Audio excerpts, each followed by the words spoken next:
Yo, welcome to the third and final installment of a series of juggling tutorials that by the end of all three you should be able to juggle 1, 2 and finally today 3 ball juggling. So we're going to jump into where we were at the last video, which was the clicks with the slaps. Now, if you're finding that kind of difficult and complicated at first, that's the point. I think this is harder than 3-ball juggling, so hopefully if you've put in the time and you've practiced that, by the time we add in the third ball, it will be less of a shock to the system, you'll have more awareness of what's going on, and hopefully it will be easier than you think.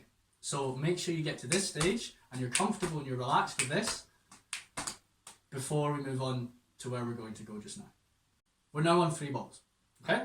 We've got 2 in one hand and 1 in the other. It's important to remember that when juggling 3 balls, you always want to start with the hand with 2 balls in it. You're welcome to try starting with this hand, but it's not going to work. So now that we've got 3 balls and we know which hand to start with, we're going to do a quick test with the technique that we did before. So we're going to go throw 1, throw the second one, and just in our minds, we're going to see if we can feel where the third ball comes in, but we're not going to actually throw it. Okay? So hopefully it'll look something like this. So we go 1, 2, catch. Try again because it's on the same hand. We go 1, 2, throw, catch. 1, 2, throw, catch. Once you've practiced that a few times, you're ready to throw the third ball. Again, remember at this stage, it really doesn't matter how clean it is. You can always get cleaner. Just try and send the third ball out of your hand. So hopefully, it might look something like this. We go 1, 2, 3. Now that the third throw is out the way, you've just got to remember to try and keep all the throws the same, and the third catch should be a little bit easier than we thought. So we're going to go 1, 2, 3, catch. You'll notice that now there's 2 balls on the other side. Same process again, we do the same. So we go 1, 2, 3, catch. You'll want to practice that until you've got this comfortable and each throw is the same. The final stage of this is the 4th throw. For me, this is when things turn from throwing and catching into juggling, because the pace increases, it's a little bit more of a continuous flow, and it's all about just keeping rhythm and keeping control. So I'm going to throw the 4th ball, do a couple more throws, and when I feel like it, bring it to an end by catching 2 balls in one hand. So we go 1, 2, 3, 4. After that, it's all about keeping the same pace and the same rhythm and staying relaxed and seeing how long we can go while still being in control. 1, 2, 3, 4. So, if you've managed to get yourself through all of that, you are well on your way to becoming a member of the Juggling Club. Now, it's all about practice, practice, practice. So here are 3 pieces of advice that my juggling coach, Rob Thorburn, what's happening, taught me, and if I'd actually listened to him at the start, I would have learned how to juggle a lot quicker. So try these out. Number 1, keep your hands low and slow. What I mean by that is when we're juggling, as the pace increases, it's very easy for your hands to come up like this and the balls to go everywhere. To stop that from happening, we want to make sure that every time the ball goes too high, we're catching and bringing it down here before we throw again. So it looks a bit like this.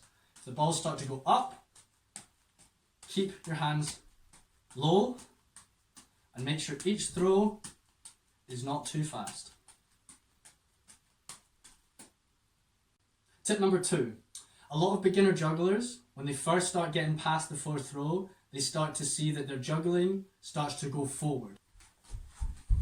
A technique to stop that is actually juggling in front of a wall. You might look a little bit strange, but it's a really great way to make sure that the balls are going straight up, and it stops you from moving forward, because if the balls do go forward, they hit against the wall and your hands are still there to catch them. So, looks something like this.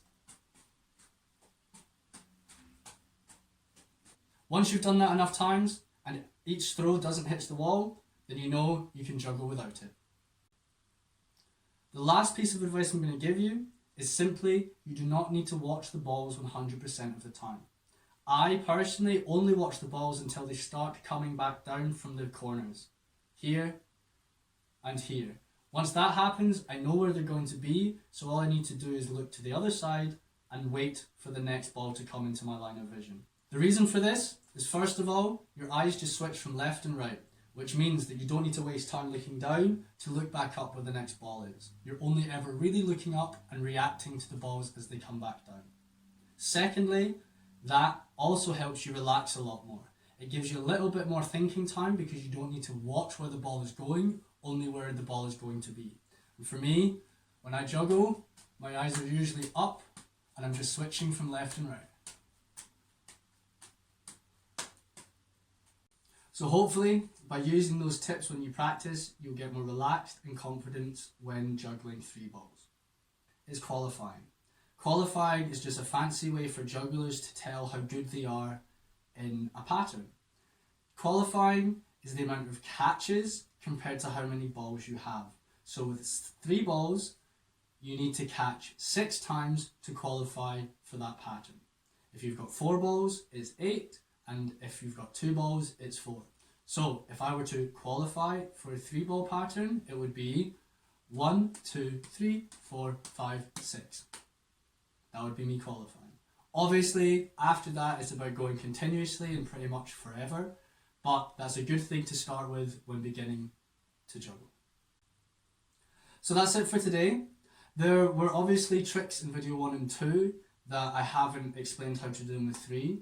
My goal for this was simply to get people into 3-ball juggling. So if you've managed to get to this stage and you're interested in learning how the tricks in 1 and 2 work with number 3, comment in the video below or write as a message, and maybe I'll make another one explaining how to do those tricks and other tricks as well.